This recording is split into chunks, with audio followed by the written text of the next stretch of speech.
जी, सतीश जी, आप किस कहानी पे ज़्यादा भरोसा कर रहे हैं? क्या लग रहा है कि जिस तरह से उन्होंने ऐलान भी किया है कि अब वो जाति जनगणना के सवाल पर राष्ट्रव्यापी अपना जनसंपर्क और जन अभियान भी छेड़ेंगे, झारखंड से वो अभियान शुरू करेंगे। क्या ये सचमुच में आखिरी वाली जो कहानी है, उसी तरफ ले जाता है? ये परिवर्तन हमें सोचने के लिए मजबूर करता है? देखिए, कहानी सिर्फ एक है। जैसा कि आज उनके पार्टी वालों ने बोला भी कि विपक्षी एकता के वो प्रधानमंत्री हैं, तो आज नीतीश जी प्रधानमंत्री बन गए। प्रधानमंत्री तो बन गए आज। तो कहानी सिर्फ एक है।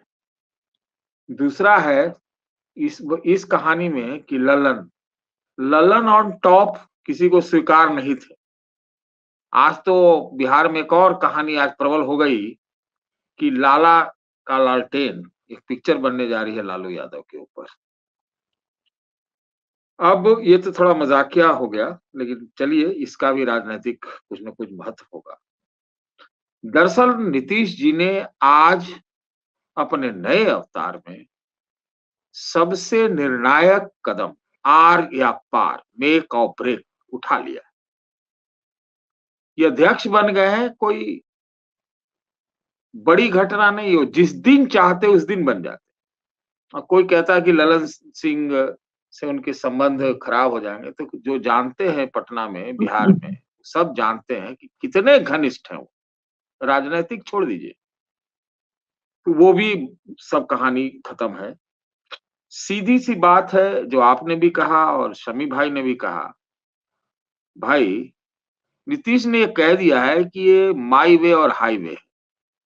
मैंने पटना में मीटिंग बुलाई थी, हमने जोड़ने का प्रयास किया था, हम गए थे भुवनेश्वर, हम गए थे यहाँ वहां हरियाणा वगैरह वगैरह, दिल्ली, सब जगह दौरा किया था। तो भाई आपने हमको क्या दिया? या तो अब आप दीजिए, जो कि मिलना हमको लगता है कि कम चांस है। इसलिए मैंने कहा कि निर्णायक निर्णायक पासा उन्होंने फेंक दिया है, ये जानते हुए कि शायद वो स्वीकार नहीं होगा। तो मैं कहूंगा, जो मैं आपके शो पर 2 बार पहले कह चुका हूं कि आईएनडीआईए गठबंधन आज साल के अंत में टूट के कगार पर पहुंच गई है। और नीतीश जी ने परोक्ष रूप से इसका, मैं कहूंगा, कि ऐलान कर दिया है। ये आप इस चीज को समझ लीजिए। ये हमें भी थोड़ा शक लगता है कि शायद वो बीजेपी से, एनडीए से हाथ मिलावें, लेकिन इतना जरूर तय मान के चलिए कि जब वो हरियाणा गए, जो भुवनेश्वर गए, तो कौन कौन सी जगह गए और किसको बुलाया? पटना में चंद्रशेखर राव को बुलाया। तो ऐसे बहुत सारे लोग हैं जो फेडरल, आंचलिक वगैरह वगैरह जाने जाते हैं। तो क्या पता आईएनडीआईए में एक दूसरा ब्लॉक गठबंधन तैयार हो जाए। तो ये भी है। आप एक और चीज ध्यान रखिए मुकेश जी,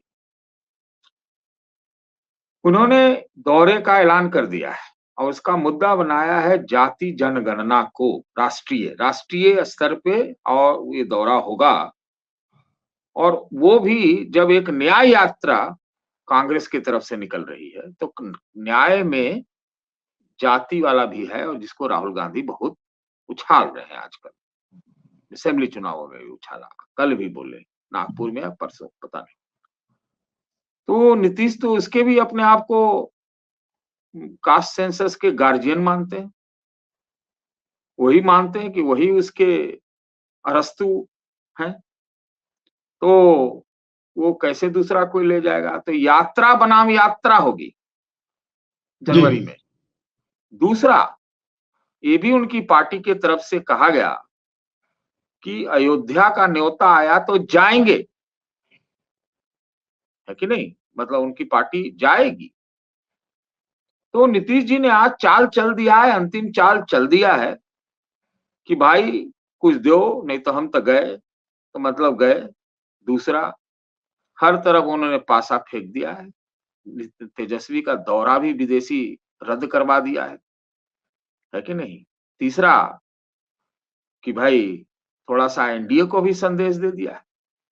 और मैंने आपके शो में या किसी शो में कहा था कि जाति जनगणना के ऊपर जो आरएसएस के रुख में रातों रात 24 घंटे के अंदर जो अदला बदली की गई, जो उनके टोन और टेनर में बदलाव हुआ, तो कल को अगर कोई संभावना बनी, क्या पता कि इसी नाम पर एक सम्मानजनक समझौता हो करके ये कुछ हो जाए। लेकिन इतना तय है, अंतिम बात, कि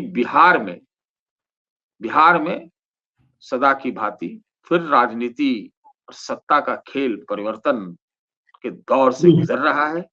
सत्य हिंदी का ऐप डाउनलोड करें गूगल प्ले स्टोर पर।